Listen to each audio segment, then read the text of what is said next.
नैना और आरुषि बराबर के साझेदार है। ये इनका लाभ हानि विभाजन अनुपात दिया गया है।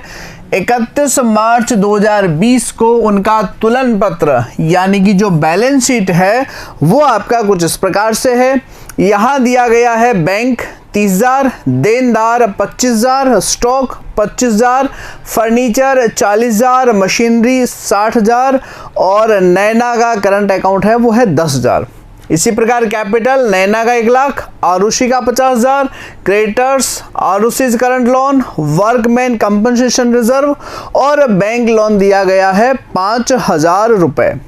आगे लिखा है कि फर्म का विघटन हुआ। नैना ने 50% स्टॉक को पुस्तक मूल्य से 10% कम पर लिया। देखिए फर्म के विघटन पर सबसे पहले जो संपत्तियां हैं उन्हें पुस्तक मूल्य पर रियलाइजेशन अकाउंट के डेबिट में, और जो दायित्व है जो बैंक लोन का अमाउंट है उसे हम कहाँ ट्रांसफर करेंगे, बैंक लोन और क्रेडिटर्स दोनों ही दायित्वों को रियलाइजेशन के क्रेडिट पक्ष में हस्तांतरण। उसके बाद लिखा है नैना ने 50% स्टॉक को पुस्तक मूल्य से 10% कम कर।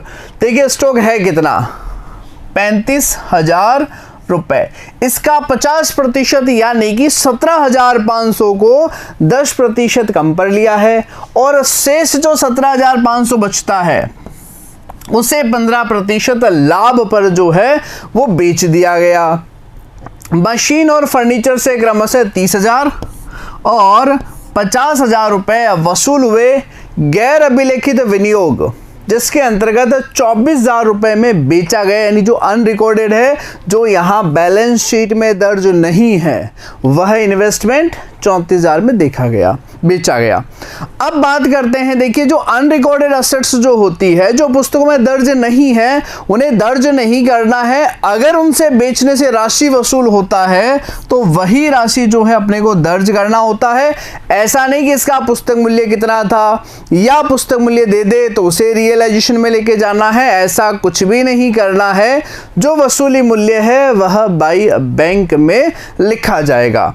देनदारों से 22,500 रुपए ब्याज सहित वसूली हुई। टोटल देनदारों से 22,500 वसूल हो रहे और 1,200 रुपए के पिछले वर्ष के अपलिखित अड्डोपत्र से और प्राप्त हुए, यानी कि बैड डेब्ट्स रिकवर 1,200 रुपए। मरम्मत के बकाया बिल 2,000 रुपए भुगतान किया।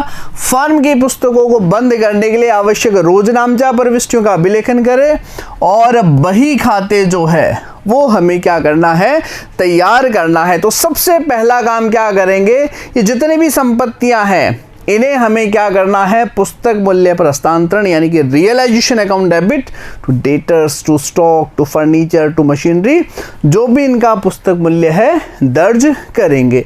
ये इस प्रकार से प्रविष्टि हो जाएगी। Realisation account debit to debtors, देनदारों की राशि हमें दी गई है 25,000 यानी कि 25,000।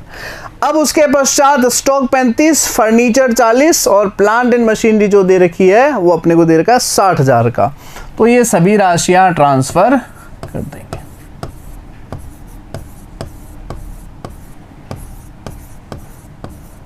ये अमाउंट हम क्या करेंगे, realisation to debtors, to stock, to furniture, to machinery, total आ जाएगा 1,60,000 रुपए।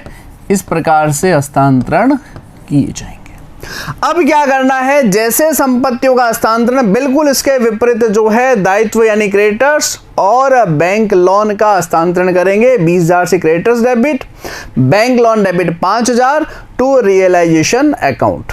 ये हम यहां पर दर्ज कर देंगे।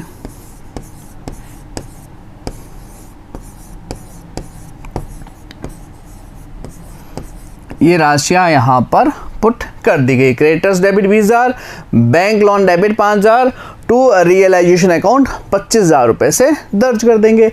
अब क्या करना है, संपत्तियों से वसूली। तो कितनी राशि वसूल हो रही है संपत्तियों से, पहले इसकी जो है हम गणना यहां पर कर लेंगे भी, कैलकुलेशन करके कितना जो है संपत्तियों से वसूल होना है। संपत्तियों से नगद वसूली। तो फर्स्ट पॉइंट आ जाएगा अपना स्टॉक के संदर्भ में। स्टॉक का 50% जो है 50% हिस्सा दिया गया है नैना ने 10% कम पर, और शेष जो 50% हिस्सा है उसे 15% के लाभ पर जो है बेच दिया गया है। स्टॉक कितना दिया गया है? 35,000। 50% होता है 17,500 और इसका जो है 15% जो है एक्स्ट्रा पर बेचा गया है। ये यहां पर आ जाएगा स्टॉक 17,500 का 15% राशि जो है ये आपकी आ जाएगी 20,125 रुपए। अब इसके पश्चात क्या दी गई है वसूली में? Furniture 30,000, machinery 50,000।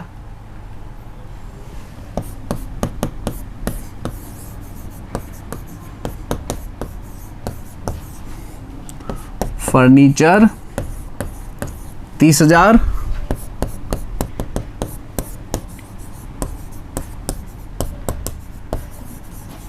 मशीनरी 50,000 यानी कि 50,000।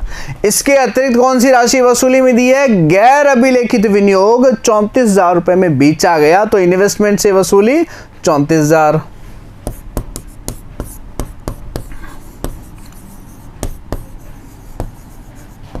ये इन्वेस्टमेंट की राशि आ जाएगी 34,000 यानी कि 34,000।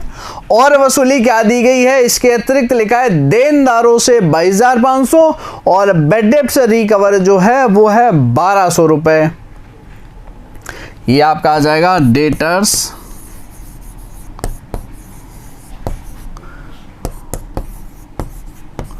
22,500 रुपए। अब आ जाएगा आपका बैड डेट से रिकवर।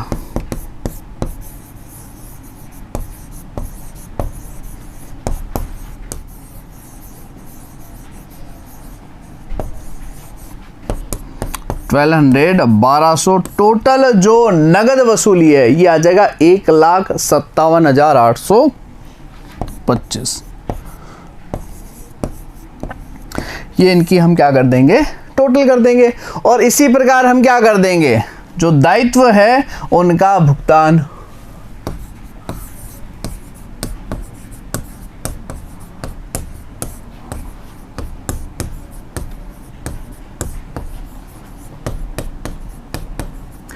अब देखिए दायित्व के भुगतान के लिए आपको प्रश्न में इतना ही कहा है कि मरम्मत बिल 2,000 रुपए चुकाए गए, लेकिन ये जो लेनदार है, जो बैंक लोन है, इसके भुगतान के संदर्भ में कोई सूचना नहीं है, लेकिन हमने यह जानकारी पूर्व में ही ले ली है। किसी भी प्रकार का जो दायित्व है, लेनदार है, उसके भुगतान की अगर सूचना नहीं है तो उसे पूर्ण भुगतान जो है वो किया जाएगा। ये विशेष रूप से ध्यान में रखना है। तो ये पेमेंट में हम लिख देंगे, फर्स्ट आ जाएगा आपका क्रेडिटर्स, और क्रेडिटर्स की राशि है 20,000 यानी कि 20,000। फिर आ जाएगा आपका बैंक लोन, ये आपको दिया गया है 5,000। और आउटस्टैंडिंग रिपेयर जो मरम्मत के बिल है वो आपको दिए गए हैं 2,000। टोटल आ जाएगा 27,000। क्या लिख देंगे नोट में? यदि बाहरी दायित्वों के भुगतान की सूचना नहीं दी गई हो तो यह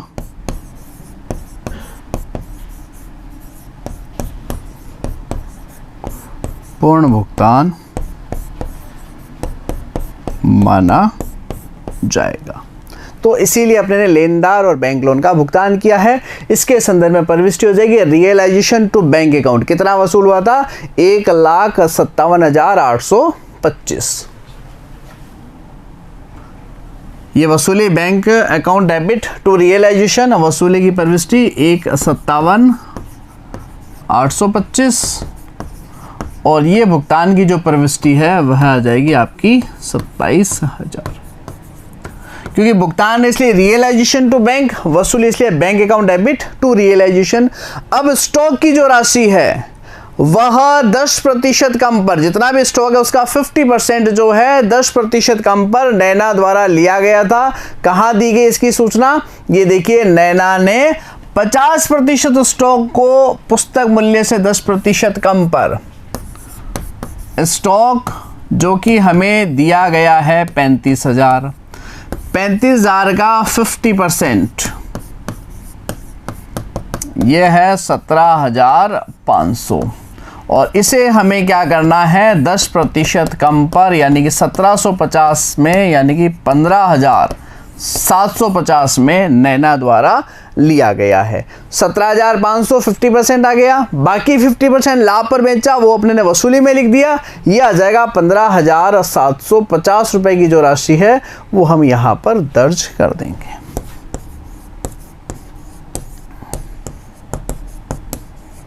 ये जो रियलाइजेशन अकाउंट जो है, जो वसूली खाता है, किस प्रकार से लिखा जाएगा? अब वो क्या करेंगे, वसूली खाते का जो शेष है, वसूली पर जो लाभ या हानि है, उसे साझेदारों में हस्तांतरण। और वो कैसे ज्ञात करेंगे? वसूली की प्रविष्टियां देखिए, रियलाइजेशन 1,60,000 से डेबिट, 25,000 से क्या हो गया? क्रेडिट। उसके पश्चात दिया गया है रियलाइजेशन 27,000 से डेबिट और आपका जो है 1,57,825 और 15,750 से क्या हो गया आपका क्रेडिट। तो जो डिफरेंस आएगा, जो अंतर की राशि आएगी, वही वसूली पर आपका लाभ होगा, जो आएगा 11,575 रुपए। ये अधिक स्पष्ट अब जब वसूली खाता बनाएंगे, जब रियलाइजेशन अकाउंट बनाएंगे तो लाभ और हानि कैसा है वहां पर आपको बताया जाएगा। तो ये आएगा 5,788,5,787। ये आपका वसूली का लाभ है जो साझेदारों में उनके लाभ हानि अनुपात में जाएगा। और प्रश्न में स्पष्ट लिखा है नैना और आरुषि बराबर के साझेदार है, तो बराबर अनुपात में ट्रांसफर। अब वर्कमैन कंपनसेशन फंड या रिजर्व की जो राशि दी गई है, कितना दिया गया है?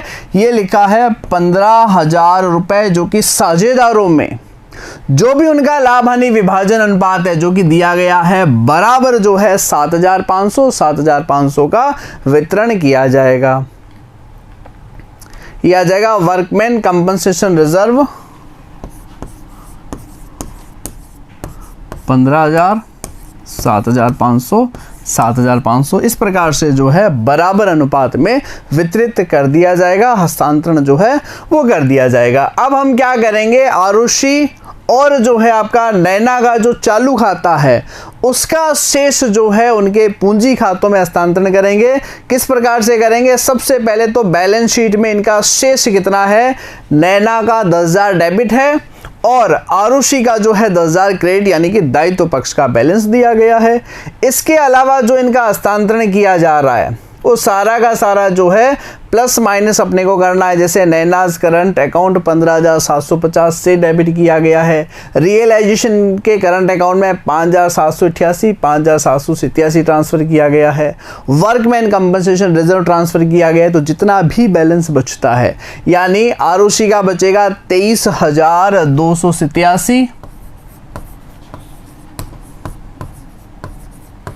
और नैना का जो करंट अकाउंट का बैलेंस बचेगा, जो डेबिट बैलेंस बचेगा, वो आएगा 12,462 रुपए। ये हम क्या करेंगे, हस्तांतरण कर देंगे। और जो भी इनका कैपिटल का बैलेंस है उसके अकॉर्डिंग अंतिम भुगतान जो है वो कर दिया जाएगा। कैपिटल का शेष चेक कर लेंगे, कितना आ जाएगा 87,538।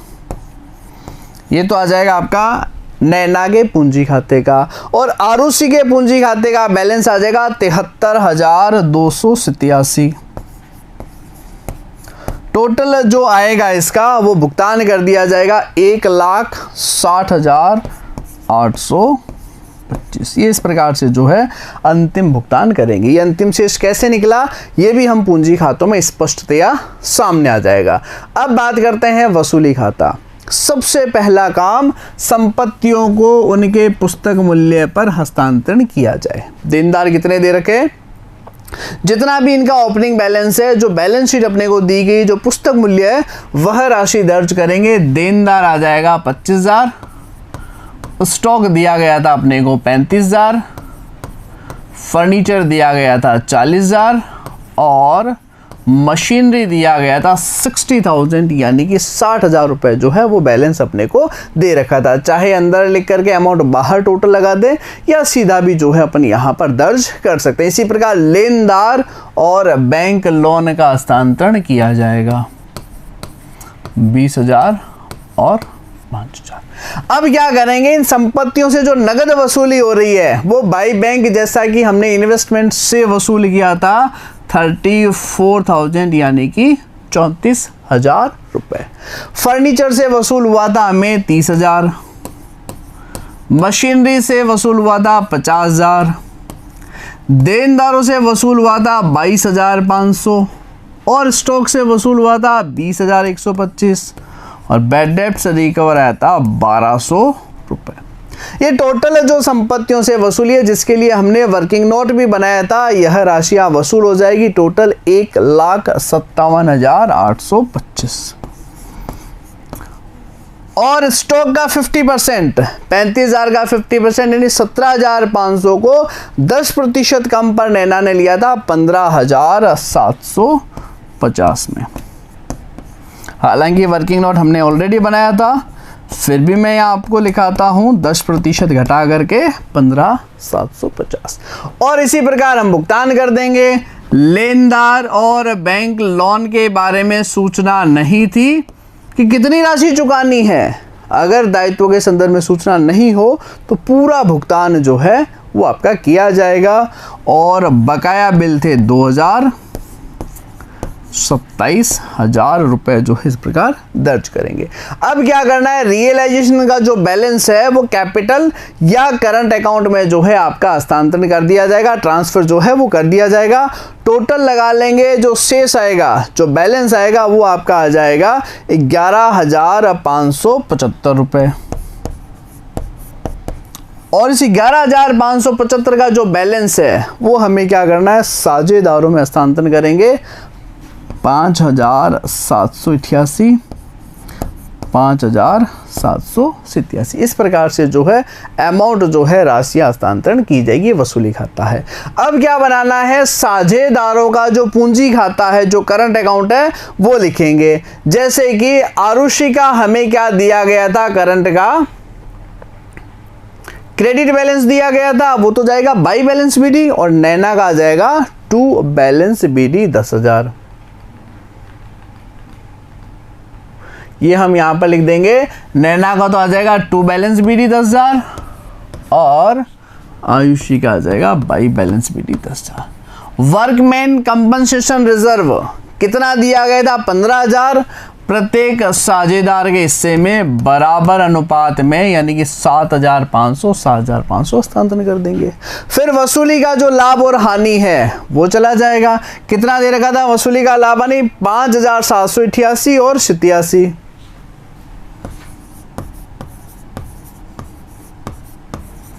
ये ट्रांसफर कर दिया। अब क्या करेंगे, जो भी नैना के पूंजी खाते में हस्तांतरण था या आरुषि के पूंजी खाते में रियलाइजेशन की वजह से हस्तांतरण, वो राशियां जो है आपकी दर्ज कर दी जाएगी। ये प्रॉफिट ट्रांसफर हो गया। अब आ जाएगा अपना बाई नैनाज कैपिटल, ये आ जाएगा टू रियलाइजेशन अकाउंट। जो बाई नैना है टू रियलाइजेशन 15,750। लास्ट अंतिम शेष निकालना है कैपिटल अकाउंट में हस्तांतरण। किस प्रकार, देखिए सबसे पहले बात करते हैं नैना 10 और 15, 25,000।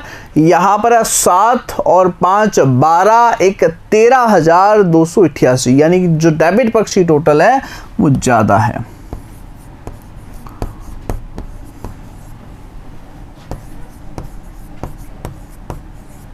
यह अंतर की राशि जो है इसमें से घटा दी जाएगी और बैलेंस जो है से वो आ जाएगा 12,462। अब इसी प्रकार हम क्या करेंगे, आरुषि का बैलेंस निकाल देंगे। टोटल आ जाएगा 23,287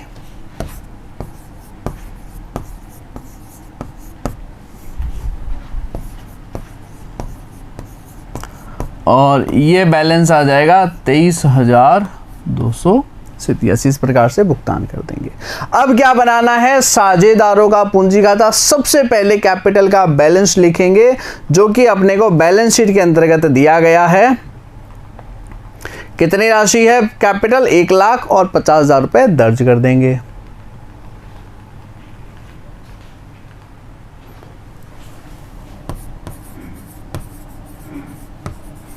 $1,50,000 रुपए। अब जो करंट का बैलेंस है ये तो जाएगा आपका बाई आरुषि, वो आ जाएगा 2 नैना 12,462 और ये चला जाएगा 23,287 रुपए। इस प्रकार से हस्तांतरण कर देंगे। कितना, 23,287।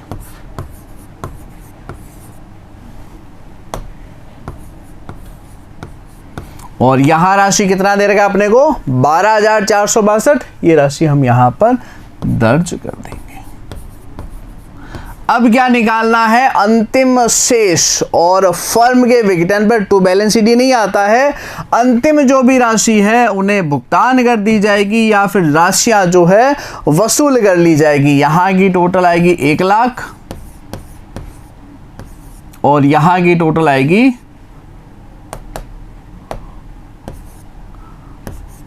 73,287।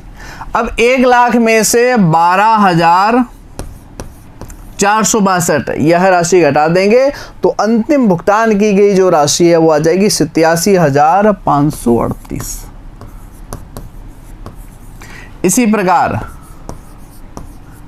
73,287 तो यही जो है अंतिम भुगतान आ जाएगा। ये हो गया साझेदारों का पूंजी खाता। अब क्या बनाया जाएगा, बैंक खाता जो है वो आपका तैयार किया जाएगा। बैंक का जो प्रारंभिक शेष है जो हमारा बैलेंस शीट दर्शाएगा वह हम दर्ज करेंगे। जैसा कि लिखा गया है बैंक 30,000 तो टू बैलेंस BD ये आ जाएगा आपका 30,000। ये आ जाएगा टू बैलेंस BD 30,000। अब देखिए रियलाइजेशन पर वसूल कितना हुआ था, ये रियलाइजेशन अकाउंट बताएगा बाय बैंक 1,57,825 आ जाएगा। To realisation 1,57,825। और इसी प्रकार जो भुगतान था कितना, लेनदार बैंक लोन और बकाया बिलों का 27,000 वो लिख देंगे। और तत्पश्चात जो पूंजी का भुगतान है 87,538 और 73,287 यह राशि दर्ज कर देंगे। कितना आ जाएगा, 87,538। कितना आ जाएगा आरुषि का, 73,287। अब क्या कर लिया जाएगा, इनका योग लगा देंगे। कितना आ जाएगा, 187,825। इस प्रकार से रोकड़ खाता तैयार किया जाएगा। और फर्म के विघटन, फर्म के समापन पर बैंक का जो योग है दोनों पक्षों का बराबर आएगा, कोई बैलेंस CD नहीं आएगा क्योंकि फर्म का विघटन है तो सभी खाते जो है बंद कर दिए जाएंगे, समाप्त जो है वो कर दिए जाएंगे। अब चलते हैं उदाहरण संख्या 5 पर। 31 मार्च 2020 को अश्विनी और भारत का जो तुलन पत्र है वो इस प्रकार था। यहां दिया गया है cash at bank 17,000, stock, investment, debtors, provision, goodwill और ख्याति। ये सभी राशियां कहाँ जाएगी, वसूली खाते में हस्तांतरण की जाएगी पुस्तक मूल्य पर। चूंकि ये लेस है इसलिए क्रेडिट पक्ष में चला जाएगा बाई प्रोविजन। देखिए टू डेटर्स 36,000 नहीं लिखना है, टू डेटर्स 40,000, बाई प्रोविजन 4,000 लिखेंगे। इधर लिखा गया है creditors Mrs Ashwini loan, Mrs Bharat loan. तो ये कहा जाएगा, क्या यह साझेदारों के ऋण है? बिल्कुल भी ये साझेदारों के ऋण नहीं है, ये उनकी पत्नी के ऋण है, बाहरी दायित्व है। कहाँ हस्तांतरण करेंगे इनको, इन्हें भी जो है हम वसूली खाते में हस्तांतरण किया जाएगा, ट्रांसफर जो है वो आपका किया जाएगा। क्लियर है यहाँ तक? अब देखिए इन्वेस्टमेंट फ्लक्चुएशन रिजर्व दे रखा है, जनरल रिजर्व दे रखा है, कैपिटल दे रखा है। ये सारी सूचनाएं जो इन्फॉर्मेशन है वो अपने को यहाँ पर दर्ज की गई है, बताई गई है। अब आगे लिखा है अश्विनी ने अपनी पत्नी का ऋण चुकाने का फैसला लिया। दायित्व जो साझेदार चुकाएंगे वो कहाँ हस्तांतरण होंगे? रियलाइजेशन टू पार्टनर्स कैपिटल, यानी रियलाइजेशन के डेबिट में चला जाएगा to Ashwini's capital account. Stock 8000 में अधिग्रहण किया तो संपत्ति जो साझेदार लेगा partners capital to realisation account, ये आपको बताया गया है। भारत ने आधे विनियोगों को 10% कम पर लिया, संपत्ति साझेदार द्वारा लेने पर Bharat capital debit to realisation. देनदारों से 38,000 की वसूली हुई, लेनदारों को 380 रुपये कम भुगतान किया गया। भवन से 1,30,000 रुपये, ख्याति से 12,000 वसूल हुए और शेष विनियोग 9,000 रुपये में बेचा गया। एक पुराना टाइपराइटर जिसका पुस्तकों में अभिलेखन नहीं था, भारत द्वारा 600 में लिया, वसूली हुए 2,000। वसूली खाता, पूंजी खाता और बैंक खाता जो है वो अपने को तैयार करना है। सबसे पहला काम क्या करना है अपने को? वसूली खाता रियलाइजेशन अकाउंट बनाना है। किस प्रकार से? सबसे पहले संपत्तियां जो भी है, stock, investment, debtors, goodwill, building, ये ट्रांसफर करना है। तो टू स्टॉक टू इन्वेस्टमेंट 20,000, ये टू इन्वेस्टमेंट जो है अपने को ये दिया गया है 20,000 का, स्टॉक है 10,000 का।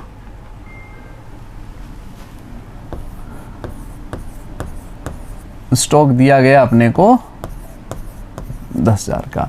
और क्या दिया गया है अपने को सूचनाओं में? डेटर्स 40,000 के, बिल्डिंग 70,000 की। डेटर्स 40,000 का, बिल्डिंग 70,000 की। और प्रोविजन फॉर बैड डेब्ट्स ये दिया गया है अपने को 4,000 यानी कि 4,000 रुपए का। इसके अलावा क्या सूचनाएं अपने को दे रखी है प्रश्न में? गुडविल 15,000 रुपये, बिल्डिंग 70,000 और गुडविल जो है वो 15,000 रुपये। अब इसी प्रकार दायित्वों का हस्तांतरण करेंगे। दायित्व कितने दिए गए हैं? Creditors 76,000, Mrs Ashwini loan 10,000, wife loan 20,000 और इन्वेस्टमेंट फ्लक्चुएशन 2,000, इनका हस्तांतरण कीजिए। तो पहले क्रेडिटर्स आ जाएगा आपका 76,000 रुपये। इसके पश्चात क्या दिया गया है? मिसेज अश्विनी लोन कितना? 10,000, Mrs Bharat loan 20,000, investment fluctuation reserve कितना दिया गया है? 2,000 रुपये। और क्या दिया गया है? ये सारे के सारे दायित्व जो है अपने ने यहाँ पर दर्ज कर दिए। रिजर्व कैपिटल में जाएगा, कैपिटल जो है यह भी क्या जाएगी? कैपिटल में ट्रांसफर की जाएगी। बाकी जितनी भी मदें थी वो अपने ने यहाँ पर दर्ज कर ली। बैंक का बैलेंस बैंक के डेबिट में आएगा टू बैलेंस विधि 17,000। अब देखिए, अश्विनी ने पत्नी का ऋण चुकाने का फैसला लिया तो यहाँ क्या आ जाएगा? अश्विनी में ट्रांसफर कर देंगे टू अश्विनीज कैपिटल। पत्नी का ऋण कितना था? 10,000, तो पूरा का पूरा 10,000 ही चुकाएगा।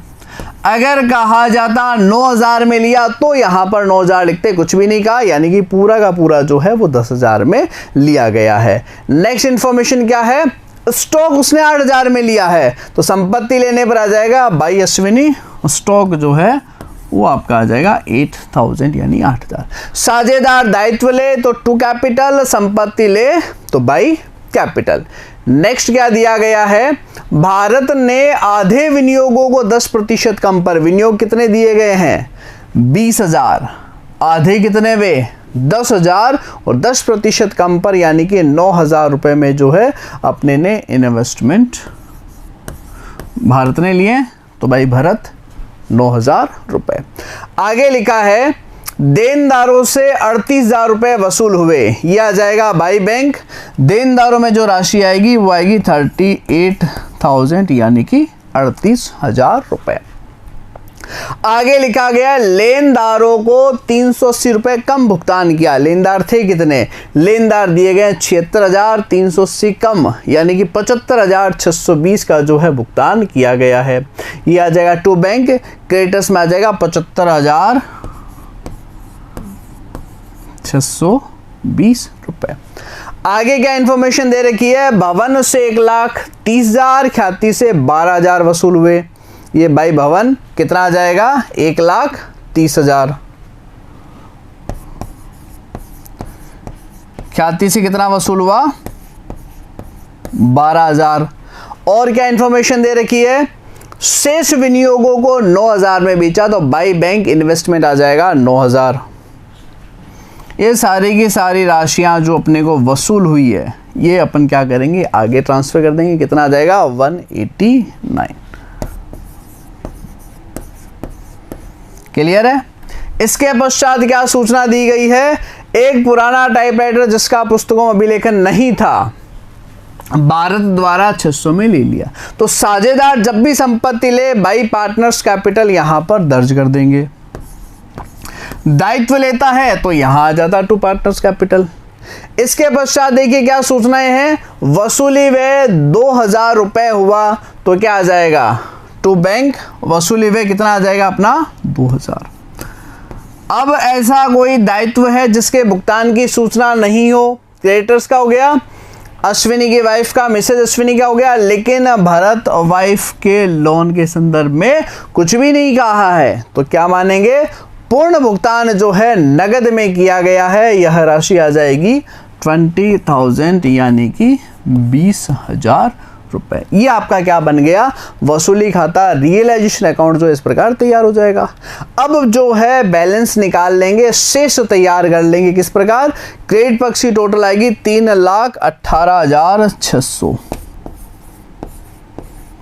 ये जितने भी टोटल है 3,18,600 और इनमें से इन राशियों को घटाया जाएगा तो शेष आ जाएगा 55,980 और टोटल जो है हम यहाँ पर दर्ज कर देंगे 3,18,600 और 55,980 को साझेदारों में जब लाभ हानि विभाजन नहीं हो तो बराबर अनुपात में जो है डिस्ट्रीब्यूट किया जाएगा, यानी कि 27,990 27,990। प्रश्न में सूचना के अभाव में यानी कि साझेदारी सुनने के अभाव में लाभ हानि विभाजन अनुपात बराबर का। अब क्या बनाना है, पूंजी खाता कैपिटल अकाउंट जो है वो तैयार करना है। सबसे पहले जो बैलेंस है वह राशि दर्ज करेंगे। बैलेंस कितना दिया गया है, 20 और 20 दोनों का 40,000। ये हम यहां पर दर्ज कर देंगे 20,000। अब क्या करना है, रिजर्व जो है वो कितना दिया गया है, रिजर्व अपने को दिया गया 20,000 और बराबर के साझेदार है यानी 10,000 रुपए जो है हम रिजर्व में हस्तांतरण कर देंगे। अब देखिए रियलाइजेशन में कोई डेबिट पक्ष में एंट्री है तो टू अश्विनी, तो अश्विनी में क्या चला जाएगा, by realisation. To partners capital, तो कैपिटल में क्या चला जाएगा, बाई रियलाइजेशन। तो सबसे पहले अश्विनी में लिखें बाई रियलाइजेशन 10,000 और लाभ जो है 27,990 ये दोनों में ट्रांसफर कर देंगे।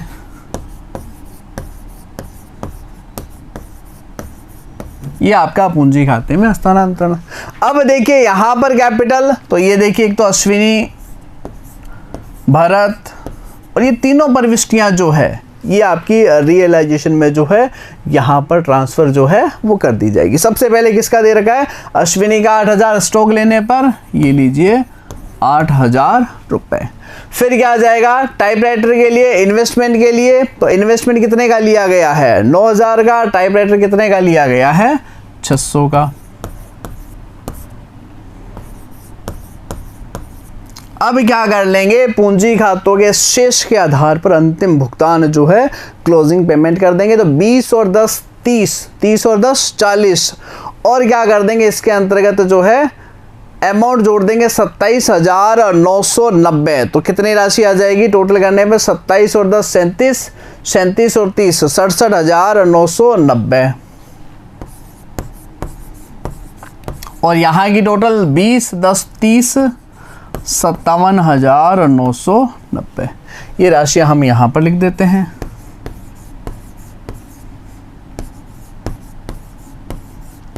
अब 67,000 में से क्या कर देंगे, 8,000 की राशि लेस कर देंगे तो कितना आ जाएगा 59,990। ये बैलेंसिंग फिगर आ जाएगा अंतर की राशि। और 57,000 में से 9,600 घटा देंगे तो कितना आ जाएगा 57,990 48,390। ये अंतिम भुगतान कर दिया गया। अब क्या बनाना है, बैंक खाता तैयार करना है। सबसे पहले बैंक का जो प्रारंभिक शेष दिया गया था वह लिखेंगे, और प्रारंभिक शेष कितना दिया गया था बैंक का, 17,000 रुपए। To balance BT 17,000। अब देखिए संपत्तियों से नगद कितना वसूल हुआ, कौन बताएगा, रियलाइजेशन अकाउंट बताएगा। कितना है, बाई बैंक 189, 1,89,000 रुपए। अब नगद भुगतान कितना किया गया, तो ये कौन बताएगा, realisation account to bank 20,000, creditors को 75,620 और वसूली व्यय जो है वो 2,000 का भुगतान किया गया। तीनों ही राशियां जो है हम यहाँ पर दर्ज करेंगे। सबसे पहले लेनदारों को कितनी राशि चुकाई गई है, 75,620, वसूली व्यय 2,000 रुपए। भरत की वाइफ का ऋण ये दिया गया है 20,000 यानी कि 20,000 रुपए। अब साझेदारों का अंतिम भुगतान 59,990 और 48,390। 59,990 और भरत का जो पूंजी खाता है वो आ जाएगा 48,390। यह राशियां जो इस प्रकार दर्ज करेंगे और टोटल लगा ली जाएगी 2,06,000।